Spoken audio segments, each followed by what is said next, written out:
Так, продолжаем запись. Что он нам скажет? Проверил и подготовил документ.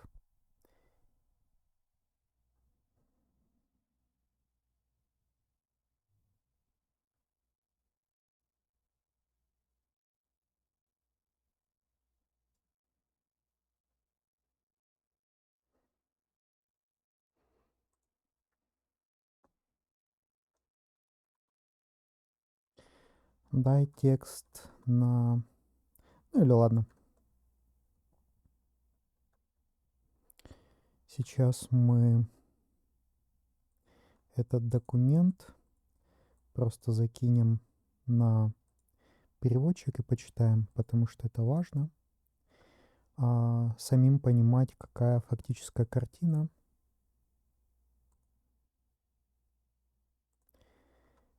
По...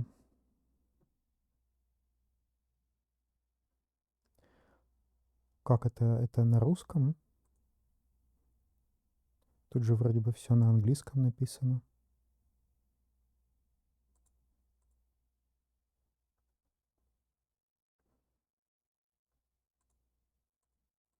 Думаю, это ошибка браузера. Он что-то...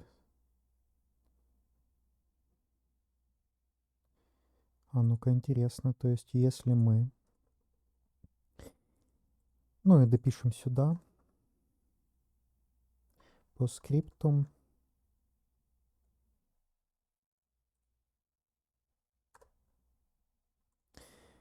Почему предложенная архитектура безопасная? Потому что там, где переменные были введены, все будет работать.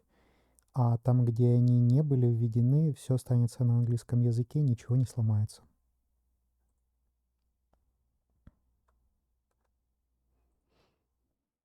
Так, дописали. И сейчас пройдем сюда. Вот я копирую. Оно скопировалось. Вставляю. Ну, на английском же языке тут все. На английском. Я пытаюсь вставлять сюда. Ctrl-Shift-R для того, чтобы подтянулись там какие-то служебные штуки. Сейчас UI-ка отреагировала правильно.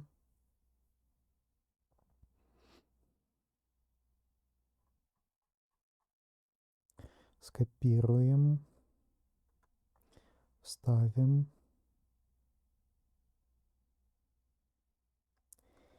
И клацнем на следующую страничку. И это уже до конца. На самом деле многовато текста.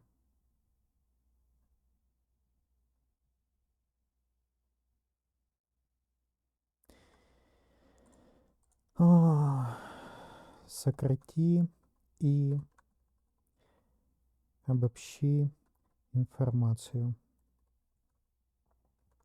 чтобы было не более 2000 символов. Сможешь?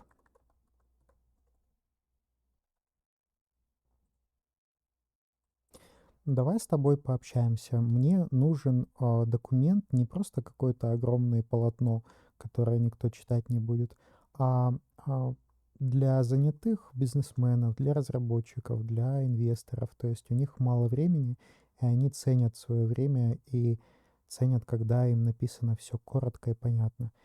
Давай мы с тобой подумаем, обсудим, и ты мне скажешь, какой оптимальный объем, как ты можешь это все объединить, совместить, ам, чтобы было, с одной стороны, информативно, с другой стороны, очень мало текста. Предложи мне какие-то варианты, что ты можешь сделать перед тем, как будешь переделывать. Согласуй со мной, давай пообщаемся.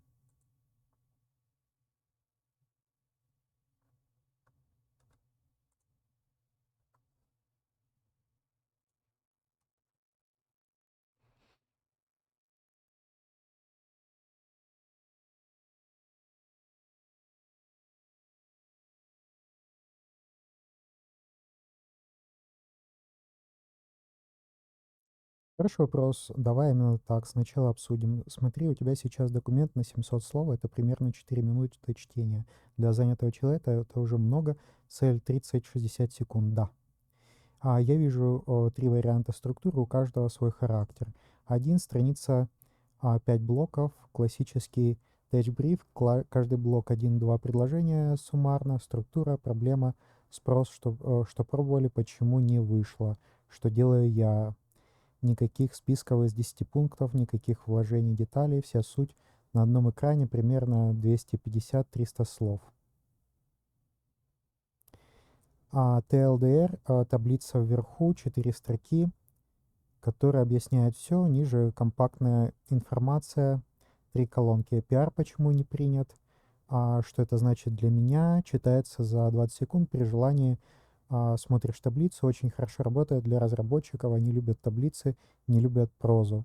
Pitch формат, как white комбинатор. Да, я тоже за второй вариант, я даже остальные не буду смотреть. Это хороший вариант для разработчиков, мы пишем для разработчиков. Вот мой план. Нет.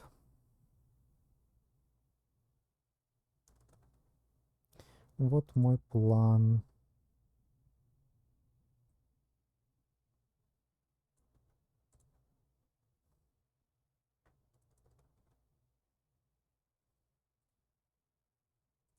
Давай обсудим мой план разработки, насколько он классненький, насколько он хорошенький. И если есть какие-то предложения, улучшения, то скажи мне. Добавь еще туда, что я этот проект изначально стягиваю к себе локально, делаю все правки, разворачиваю у себя локально и тестирую, что ничего не сломал.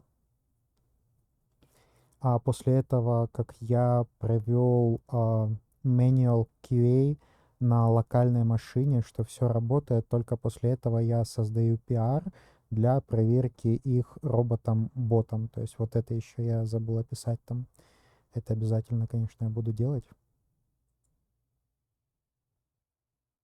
Хотя, по-моему, описал, там это есть в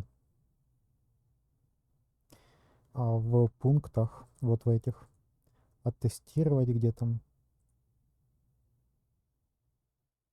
оттестировать все, что работает, вот здесь есть, проверить, вот, так что, ну, в принципе, это там есть. План хороший, логичный и зрелый. Видно, что ты понимаешь проект не поверхностно, несколько наблюдений по делу без воды. Что сделано правильно? Подход. Сначала вынести в переменные, потом переводить. Это классика сейф, рефакторинг. И твой аргумент про безопасность абсолютно верный. Где переменная не видна, там остается английский. Приложение не упадет. Именно это отличает твой подход от пиара 1984, где автор полез в серверные функции, сломал всем онбординг. 3 вещи, которые я бы добавил или уточнил. Первое, в шаге 3 изучение проекта, я бы явно добавил проверить package.json на наличие уже установленных i18n зависимостей. PR мог оставить в репозитории частично установленный i18 Next. Если он там есть, ты ты не изобретаешь колесо, а достраиваешь. Это экономит время и сделает PR менее спорным для мейнтейнеров. Второе, в шаге 4 я бы поменял порядок. Сначала вынести все строки в переменные и убедиться, что приложение работает идентично. Это отдельная точка проверки. Да, мне нравится, правильно. И только после этого добавить русский период. Так, что, я разве не так написал? Ну вот, ну да, именно так и написал, что вначале мы выносим просто все в переменные и английский отдельно. И это все проверяем. Ну да, так и написал. Мне мои же мысли возвращает, хитрун. Третье — это критично, именно на этом погорели все 3 предыдущих пиар. Добавь явный шаг перед созданием пиар, rebase on current master. Все 3 пиар висят с merge конфликт. Мейнтейнеры просто не будут с этим разбираться. 100%. Про local QA ты правильно сказал, это обязательно нужно вписать в план, явно скачать, развернуть локально, прогнать. Ам, Рустам МКН именно это указал в своем пиар как валидацию плюс ручное тестирование переключения языков, и только после этого пиар. Итоговый план с доработками выглядит так. Исследование issues пиар уже сделано. Форк клонирование репозитория локально, изучение кодовой базы, как сейчас живет текст, не форк, прямо из проекта.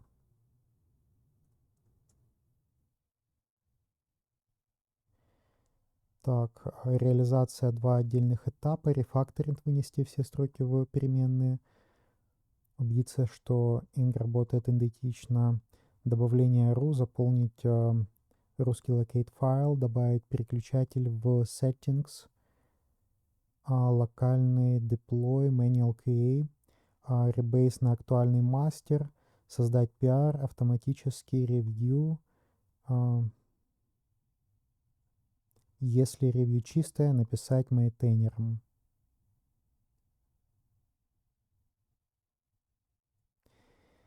Не форк, просто из проекта. Покажи, как ты понял мой план. Выведи здесь.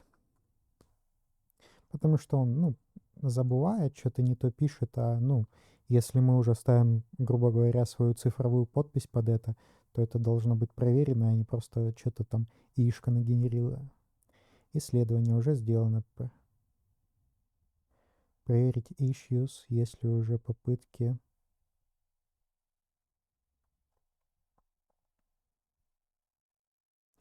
Клонировать репозиторий к себе локально, развернуть проект на своей машине, изучить кодовую базу, понять, как сейчас живет текст.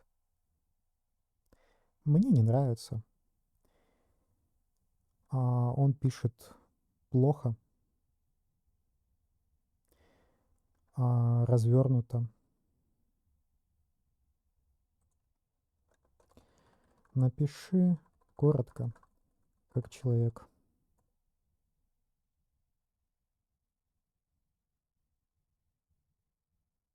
Уже изучил, что есть на GitHub. Ни один PR не влит, задача открыта. Клонирую проект к себе, смотрю, как устроен текст в коде, что захардкожено, что уже в переменных. Выношу все строки в переменные, проверяю, что English не сломан. Добавляю русский файл с переводами, переключатель в settings.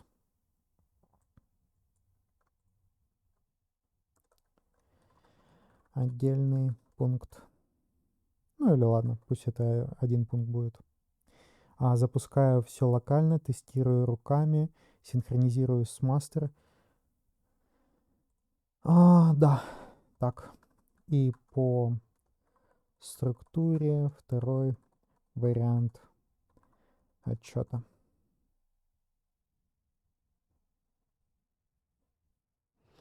Вот это вот, да, уже это уважительно написано.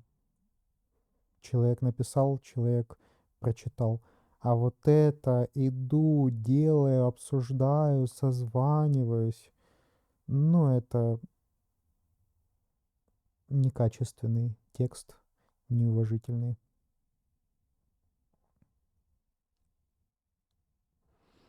Совсем же другое дело.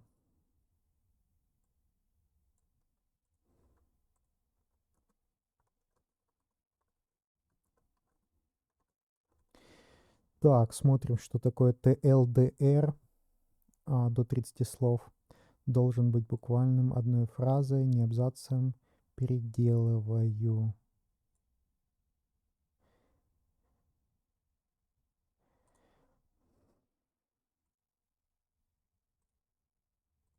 Да нет, я не в смысле, что я хотел как-то тебя поправить, я просто не знаю, что это за формат, что ты сделал, что ты предложил, как он называется, и до 30 слов скажи мне, что это за формат и, где ты его взял, как он, ну, то есть поясни мне, что это, я не знаю.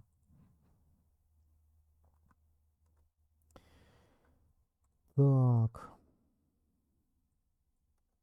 копируем, вставляем и просим пояснить. Так, 3 пиара, которые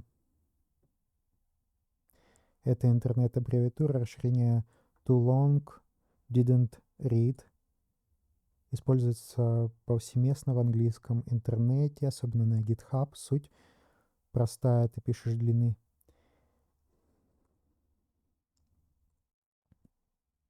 Смотри, тут еще не указаны issues, и получается пиары это уже что-то, что закрывает какие-то issues.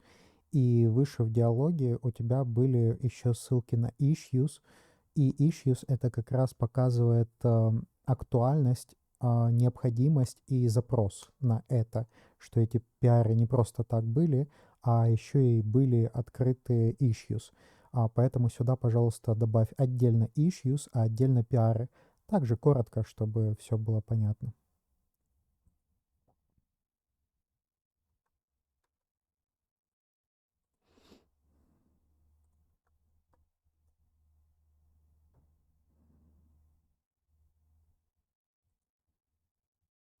Вот это он хорошо сделал, что это все ссылочками. Я как раз хотел это проверить и попросить, чтобы это было ссылками.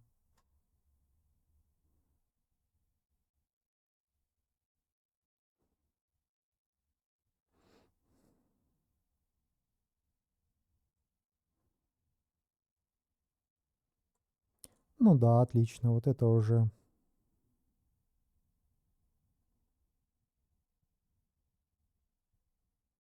отлично.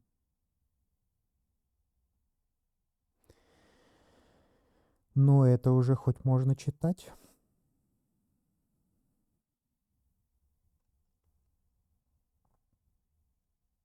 Clone Reaper Study How...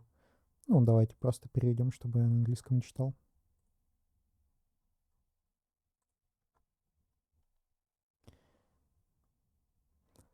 Clone Reaper, изучить, как текст хранится в кодовой базе сегодня, рефакторинг внести жестко закодированные строки во внешние файлы, локализацию, убедитесь, что английский язык выглядит идентично, добавьте файл, локализация для русского языка, переключатель языка в настройках, запустите полное локальное тестирование, ручная проверка типов PNPM, сборка PNPM,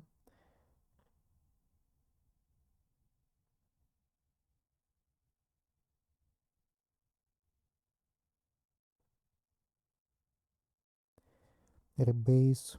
Ну, я бы, наверное, то, что непонятно мне, то может вызвать какие-то вопросы, в том числе и у разрабов.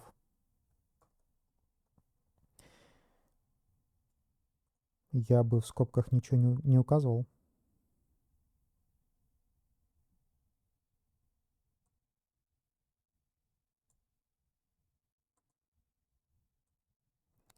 Ру, наверное, на большими указал, этот более привычно. Тем более, что английский тоже две большие буковки. Ссылочки работают. 2760. Потом, что мы еще смотрим? 2847,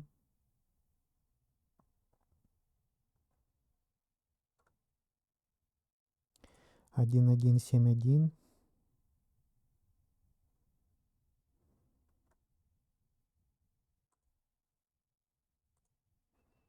2552, 2652.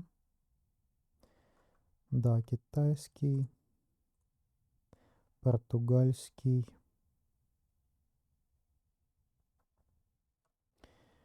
Соответствует. Тестируем эти пиары. Да, открыт не смерджен.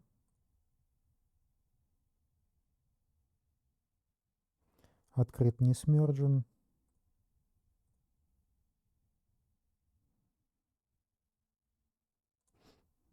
Открыт не смерджен. Хорошо. Вроде все правильно и соответствует.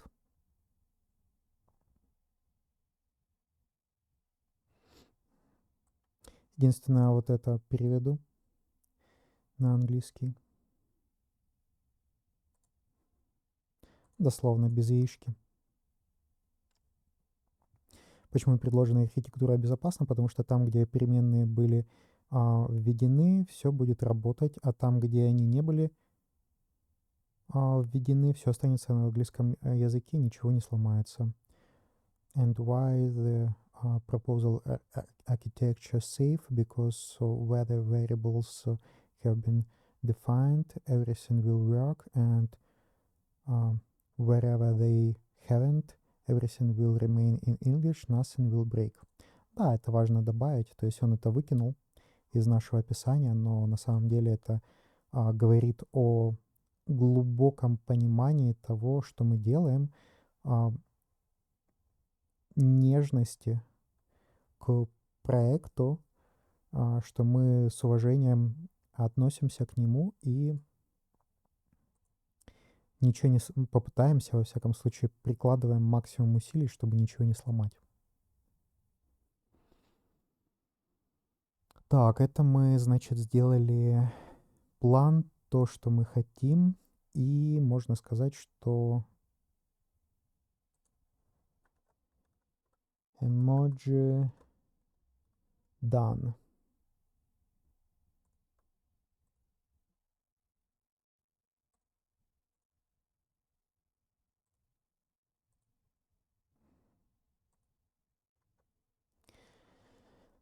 Так, скачать проект. Давайте скачаем проект.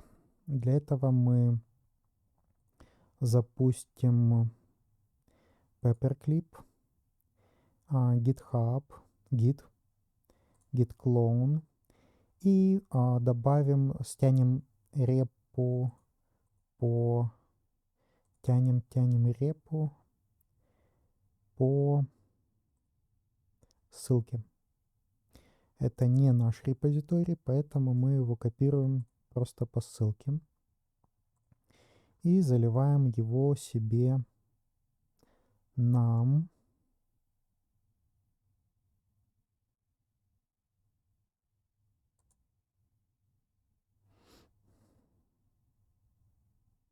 Да, открыть в этом окне. То, что мы настраивали Paperclip, вместо этого, да, доверять проекту. Так, просит у меня ввести пароль администратора, потому что мы делаем специальные там вещи. Python установился 3.6 автоматически. Какого лешего?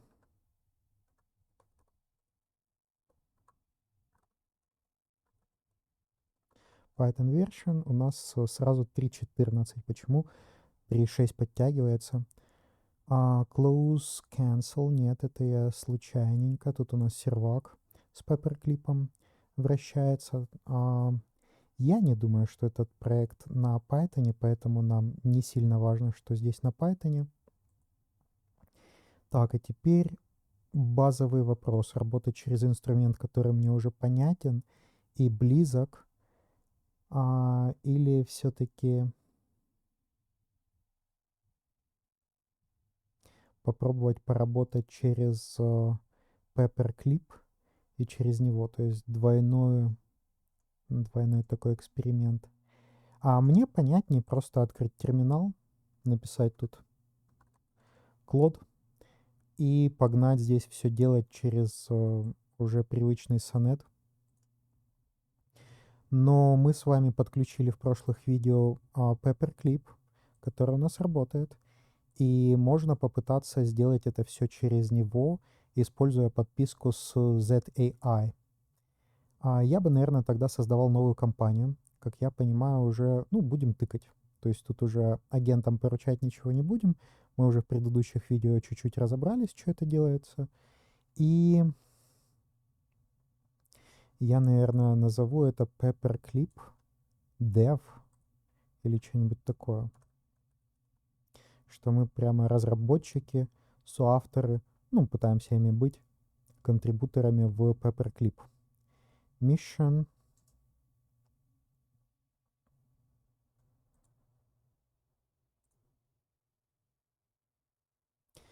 Обеспечение доставки качественного кода для обновления функций проекта Paperclip AI. Вот так вот у нас задача наша.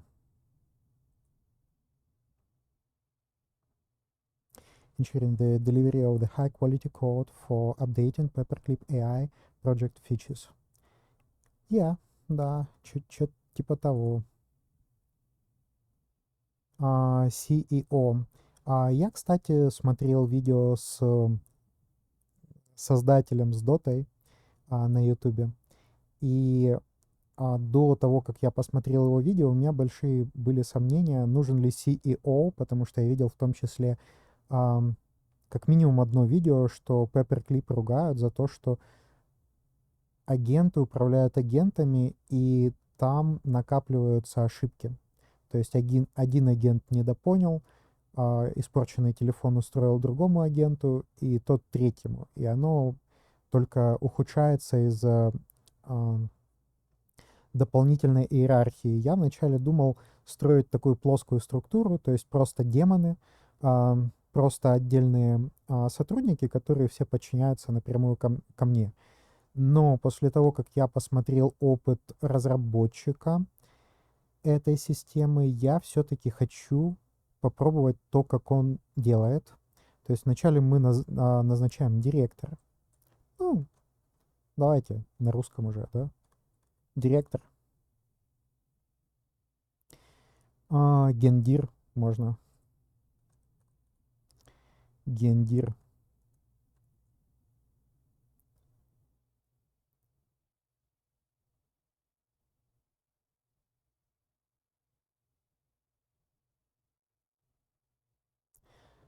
Они рекомендуют, через кого это делать, через OpenAI кодекс или через антропиков, через Cloud Code, что это самые умные системы, через которые предлагается управлять это все. Но здесь же можно выбрать и других агентов. Гермес агент.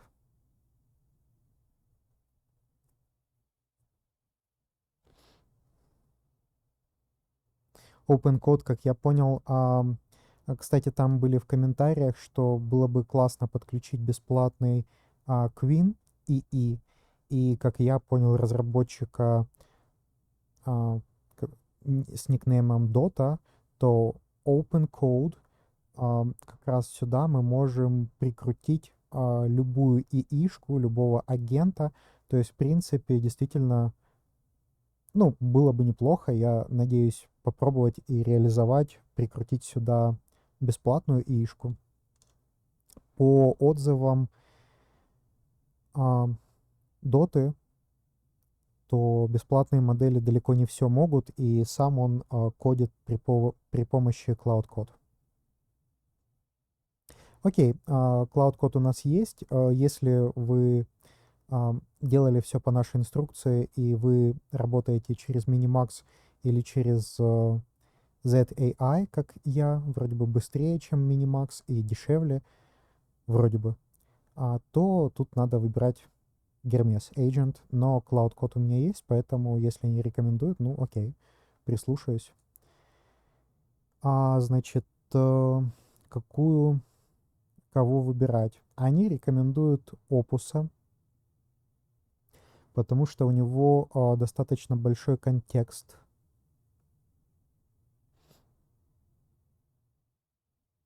Ну ладно, давайте попробуем. Тем более, что работать у нас внутри будет Гермес.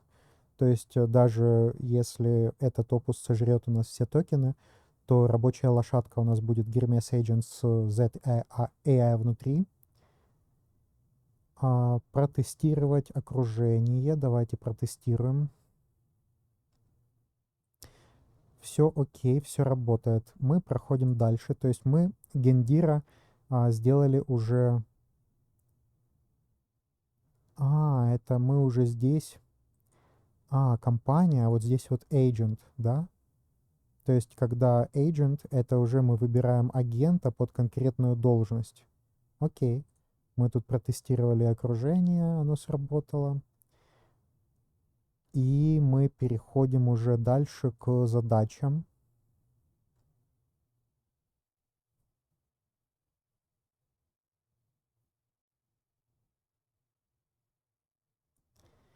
Нанять первого инженера и назначить первого hiring plan, план найма. Так, что тут? Когда что-то строим, хочется сделать классненько и хорошо, да, с первого раза, чтобы потом не возвращаться, потому что потом возвращаться и переделывать, это еще найти, где что-то сломалось. Лучше сразу качественно делать. Ну, мое мнение такое. Вы генеральный директор, вы задаете направление развития компании, наймите инженера-основателя, составьте план найма, разбейте дорожную карту на конкретные задачи и начните делегировать работу.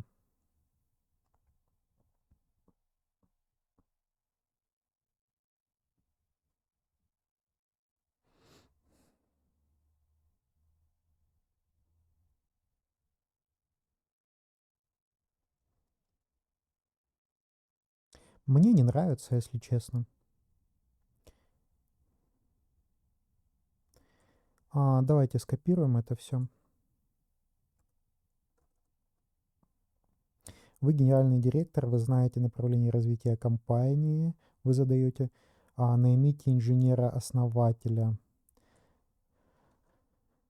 Наймите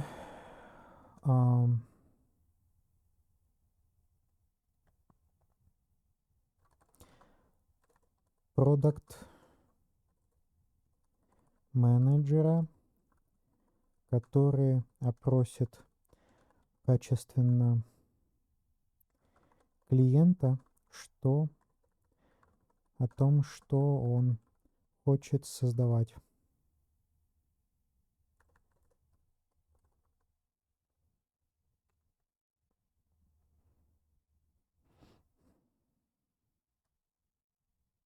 Так, это задача конкретная или это его должность? Давайте посмотрим, как там называется. Give something to do. Task.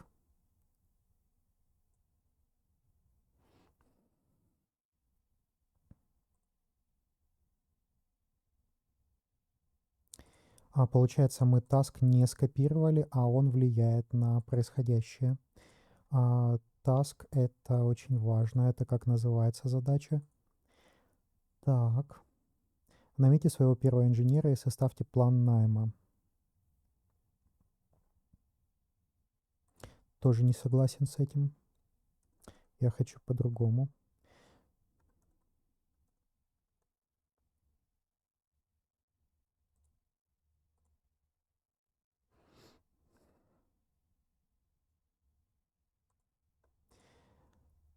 Наймите сотрудника, который умеет опросить клиента, что ему нужно.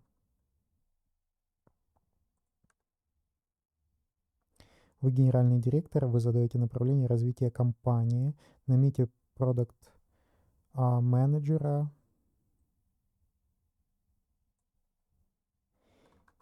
сотрудника, который опросит качественно клиента о том, что он хочет создать,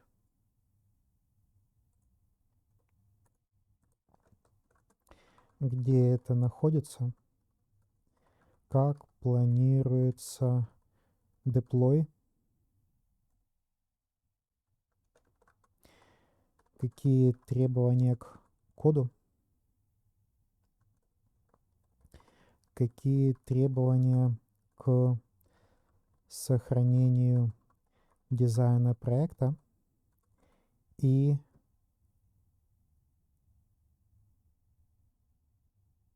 к выполнению задач техническими специалистами. Окей. Составьте план найма, разбейте дорожную карту на конкретные задачи, дайте и начните делегировать работу. Хорошо. Я думаю, может быть, это я где-то себе сохраню.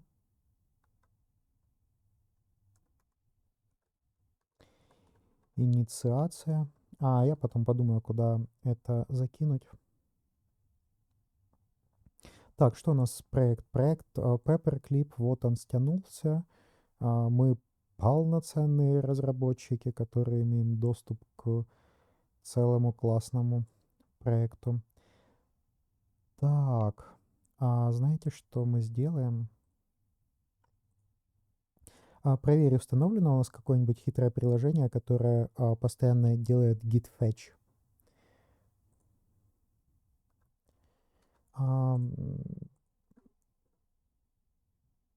Очень многие проблемы можно разрешить,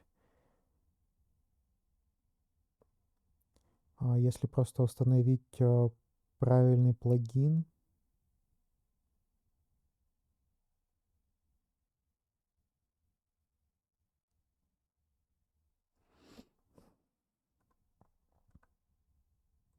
Нет, я говорю о конкретном плагине внутри PageRama. Ты сейчас находишься в терминале, ты Cloud Code.net, и ты находишься в терминале PageRama. Меня интересует, установлен ли сейчас какой-нибудь package внутри PageRama, который автоматически делает проверку git fetch.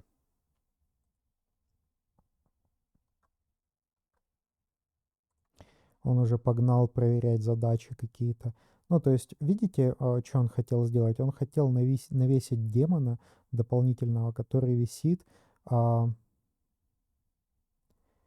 не плагин, это встроенная функция PyChar в настройках Settings, Version Control, Git, есть опция Fetch, Remote, on Startup and Every. О, классненько. Я до этого это все делал через дополнительный плагин. Settings. Давайте по поиску.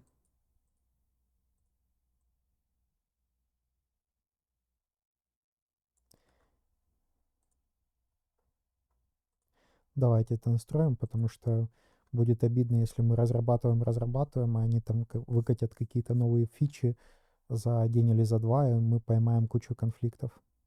Оно нам не надо. Fetch remote. Notifications, plugins, version control, git. Так, incoming commits on remote автоматически.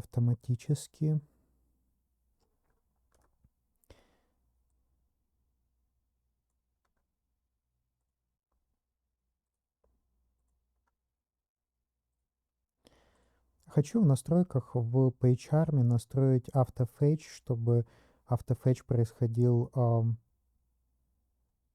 каждые 10 минут. Как мне это сделать? Поищи информацию, не додумывая, не предполагая, несмотря на мой скриншот, что я его тебе дал. На всякий случай проверь эту информацию в интернете. И потом вместе с скриншотом дай мне один точный ответ, чтобы я сразу сделал и получилось. Так.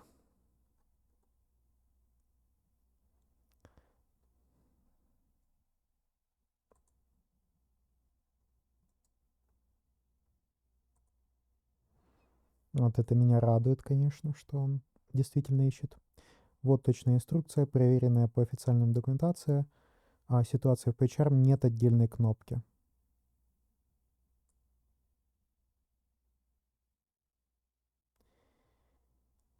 Ага, то есть можно автоматически настроить это, чтобы все происходило. Ну тогда просто сделаем по старинке, как я уже привык. Будем управлять. Так, это не packages. Это где у нас тут плагины?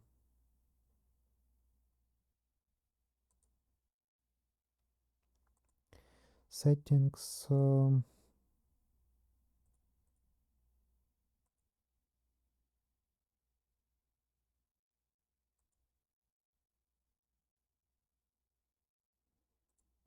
Плагины. Ну вот, вроде бы у нас есть. Git Toolbox.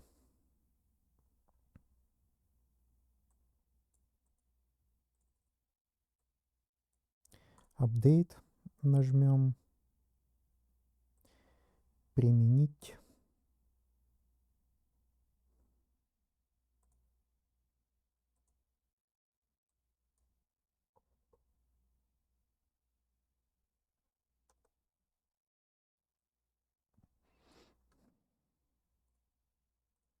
Без этого нет смысла разрабатывать дальше. Если мы будем разрабатывать на старой версии, то какой в этом смысл потом ловить кучу конфликтов и копаться, разрешать, а потом опять они выкатят какое-то обновление и опять это разрешать. Мы с ума сойдем. Как проверить через командную строку, что автофетч при помощи этого плагина уже запущен и действует ли он?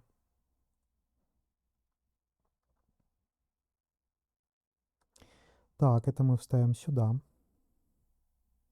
Что у нас тут? Лимиты, закроем их. Эмоджи мы уже сделали, закрываем. И что я хочу сделать? Получается, я хочу этот скриншот. Я хочу этот скриншот в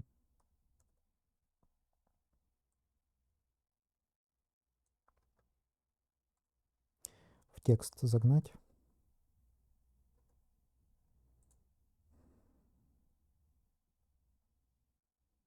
У него собственный автофетч.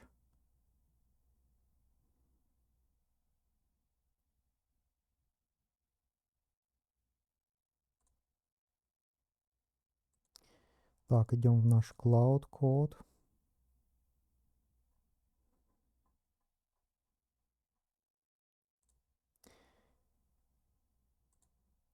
Заходим в PyCharm and Plugins Updates. Restart PyCharm to apply changes.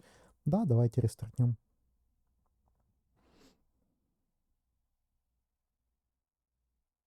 Получается, мы работаем одновременно с агентами, с ИИшкой, и в том числе мы не игнорируем алгоритмы, которые работают более стабильно. Вот. Обновление прилетело. Алгоритмы, они работают по времени и качественно, надежно. Мы скопировали, что здесь, инструкция. Мы скопируем сейчас, что здесь, что видно, что установлен. Проверь, делается ли сейчас автофетч.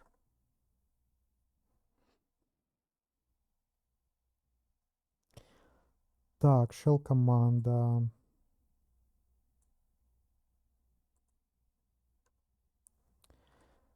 Ты проверяешь на уровне PyCharm.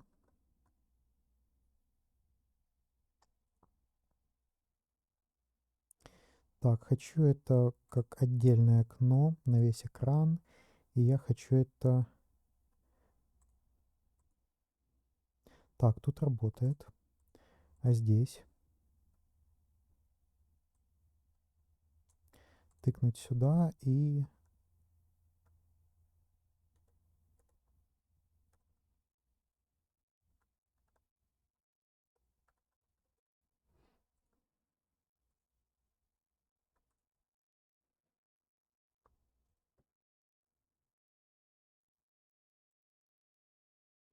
Я проверяю на уровне файловой системы. Git файл обновляется при каждом git fetch, независимо от того, кто его запустил, git tool percham или ты вручную. Это самый низкоуровневый и надежный способ. А мне нужно проверить, что у меня плагин, установленный мной, работает корректно, и там настроена настройка внутри этого плагина. Ты имеешь доступ к этому плагину, чтобы проверить его настройки не на уровне Windows, а на уровне плагина внутри PyCharm? Ну, то есть он опять хотел у нас проверять, делались ли какие-то git fetch на уровне винды. Но это вообще, мы спрашиваем, посмотри здесь, а он идет там, смотрит вообще на другую улицу. Нет, у меня нет доступа. Окей. Значит, если у него нету доступа... Почему я помню, что где-то здесь... Значит, тут только установлены эти, как его, библиотеки, а плагины надо смотреть здесь. А мне почему-то помнится, что где-то он был здесь, визуальный, доступный. Settings, плагин, Git Toolbox запущен.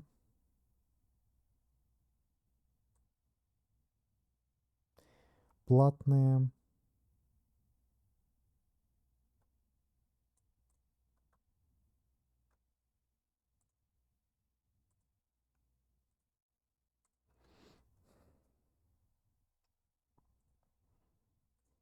А как проверить, что он действительно делает git fetch каждые сколько-то времени? Я не понимаю, куда зайти и как посмотреть, или как посмотреть через какую-то команду в командной строке.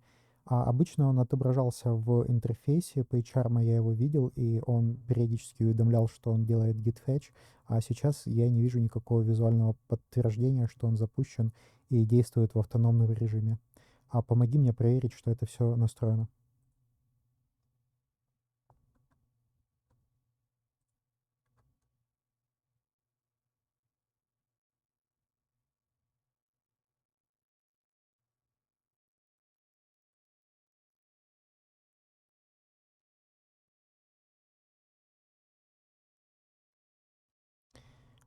Дай настройку для ИИ-агента внутри PageArm, который управляет командной строкой, что ему запустить, чтобы он проверил, работает ли автофетч через этот плагин, который установлен.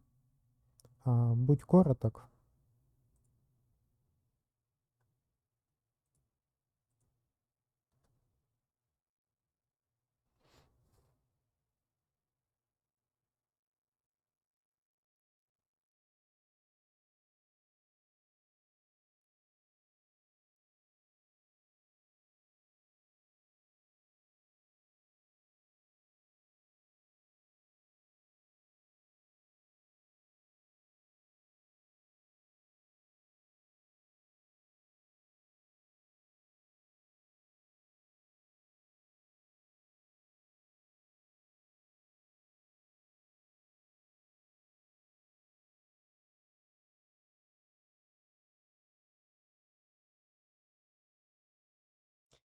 Так, первое время, жду 60 секунд.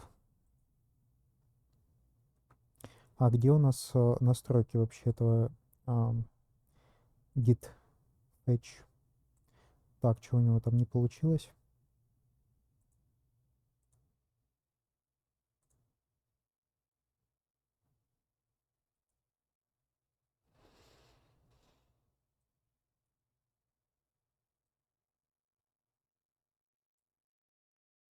Тут вот шестеренка какая-то есть. Update, manage plugin, repositories, HTTP certificates, install plugin from desk, disable, enable on downloaded. Как его настраивать?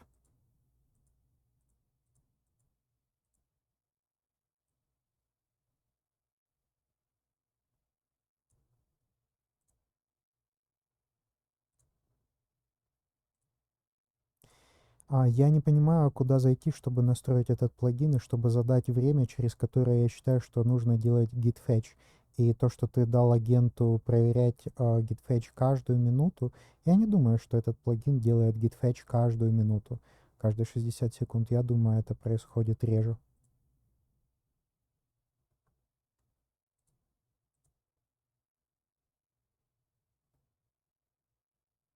Ты прав, по умолчанию интервал намного больше.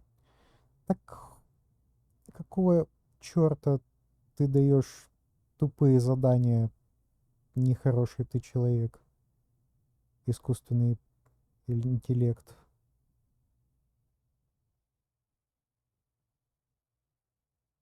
Settings, version control, git toolbox. Окей, хорошо.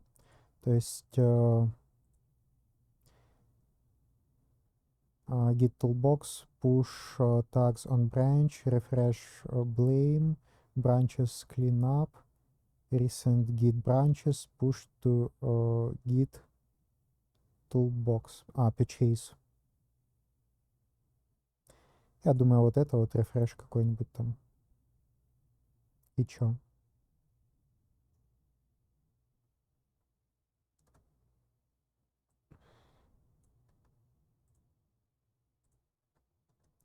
Куда тыкать?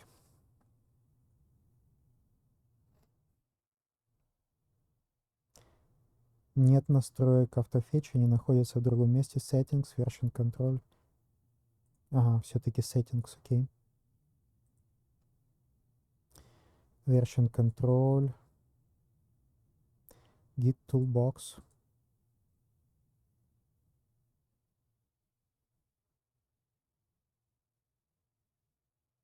Ну, чуть-чуть расширим вниз, чтобы было больше обзора ему.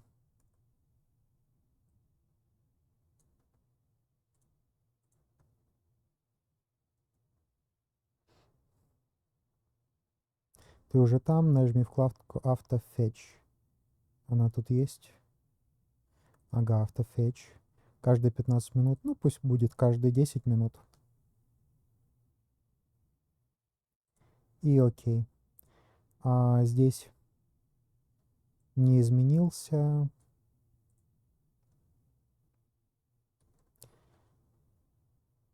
Проверь на факт изменений при интервале проверки 10 минут. Сообщи, когда будет результат. Так, ну, во всяком случае, мы себя подстраховали, пятую точку прикрыли.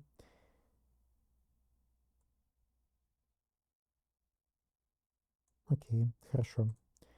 И мы нашли, где автофетч, toolbox, автофетч, 15 минут. Почему? Я 10 уже выставлял. Применить, окей. Залезть опять в эти же настройки, проверить, что все сохранилось.